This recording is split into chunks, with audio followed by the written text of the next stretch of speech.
What is recommended regarding Taraweeh Salah? What is recommended regarding Taraweeh Salah? The best guidance is the guidance of Muhammad Sallallahu Alaihi Wasallam. What did he do? He prayed it or not? When he did pray, how long did he pray? What did he recite? It's the best guidance. That's the best guidance. So if the Muslims have the ability to congregate and offer Salah to Taraweeh, and they have someone that can recite the Quran, even if it's just Juz Amma or just Tabarak. It doesn't have to be as it is today, the Hafiz of the century, the Qari of the century. And it's not, no, this is reality. The Qari of the century, has to come and spell, put enough sihr on the people with his voice and how he recites and this and that. It's contracted and he has to finish the Quran from Fatiha to An-Nas. There's a big long dua, there's a feast, this and that. The problem from so many aspects. The Sunnah of the Nabi al-Kareem, did he do that? Did he make that a requirement and a necessity? Did he recite in these number of raka'at? And the list goes on.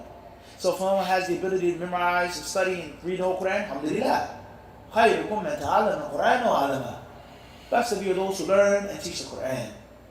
Allah has allowed, as the Prophet said in the authentic hadith, for the Nabi, Hasan al-Sawt, who has a beautiful voice. One narration says, يَجْهَرُ أَوْ يَتَغَنَّى, person to recite beautifully with the Quran. And there are many, many other hadith that we don't have time to get into to mention right now. About the virtue of the Quran, its memorization, its teaching, and its beautiful recitation. So if that is easy and simple, alhamdulillah, la bas. But going out of your way, going through hardships, whether there's some imams, and there's no personal attack on anybody, there's no personal attack on anybody. Some imams or some qadis or some people of the Quran who do not have beards on their faces. They shave their faces. They're not people who have outward righteousness. Only Allah knows what people do behind closed doors. Me, you, all of us. Outward righteousness. And he's a qari and a muqri, person who teaches Quran to others, leads the people in the salah. And he doesn't have a beard on his face. Kaif? How is this? How is this? How can he be the imam of the salah and he is zahir al-fisq? He's apparently, outwardly a fasiq. I didn't say he's a fasiq, he's zahir al-fisq. It's a mushkila. An imam is supposed to be someone who has outward and inshallah inward piety. Allah help us all. So the concept of going out the way, bringing someone who's just a reciter who has no deen. He's musbil, haliq, no beard, this, mashakil. Let alone ikhlas, sincerity, people praying just because of the voice, there are all types of problems. People making 20 rak'ats, 40 rak'ats. Well, it's not haram, what did the Nabi al-Kareem do? How many rak'at did he make? Isn't the best guidance Muhammad's guidance? And the list goes on.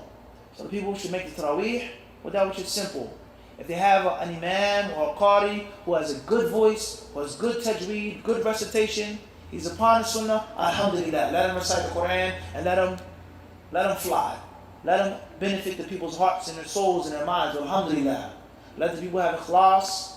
Let the people come and listen and enjoy the Quran and get those rewards and get the sins off their back. And let them follow the sunnah of the Prophet in the Taraweeh. Not doing more than he did, less than he did, and the list goes on. Making this bid'ah dua, this dua that the Prophet never made for 20, 30, 40 minutes, rhyming. People are crying and weeping, and the moment he stops rhyming and finishes, the tears go back into the people's eyes. Like a child. Child cries, he begs for something, you give him the toy, the tear does what? Instantly stops. As if the tear goes back into the eye. What is this, Yani? And then if anyone thinks I'm making this up or exaggerating, look in the Muslim world. And you find some masjids, unfortunately, this is a reality, they don't have the money for their basic things or for this and that, but when it comes to Ramadan, they're bringing the biggest, best, most expensive qari. And the basic, they don't even pay the imam. Or pay the imam enough. The one who teaches them on a daily basis, helps them on a daily basis. Or even the Quran teacher, whose voice isn't that sweet and that nice. They'll give him peanuts. It's unfortunate. It's very unfortunate. Everybody understand this? The concept of what has happened in the business of Taraweeh. Now there's a story that I can give about a masjid here in New York City, but I'm not going to give the story. When I was the imam of a masjid where I lived, and when I was here as a visitor, it said Mufti Wadiya, this is the house that the Qadi stays in. It's like night and day. It's deep. The Qadi comes in for a limited period of time, he recites the Quran, he leaves, he goes home. The one in the trenches fighting, struggling, teaching fatwa's classes day and night. Mufti, a question. Just let him stay there. It's amazing. In the hole, huh? It's amazing, wallah. And it's all from the problems of going against what? Sunnah of the Prophet ﷺ, and the balance of the Nabi al-Karim alayhi. This does not mean that a person should not recite the Quran beautifully. This doesn't mean that it's haram to. It doesn't mean that. But we said what's easy and simple and feasible, what? For the people. And the most important thing in the Quran is not just the voice of the person or the dua or how he rhymes, his lyrics in the dua. Allahumma kalam fi. What is this? What is this? So that's my advice on a Taraweeh. Wallahu a'lam.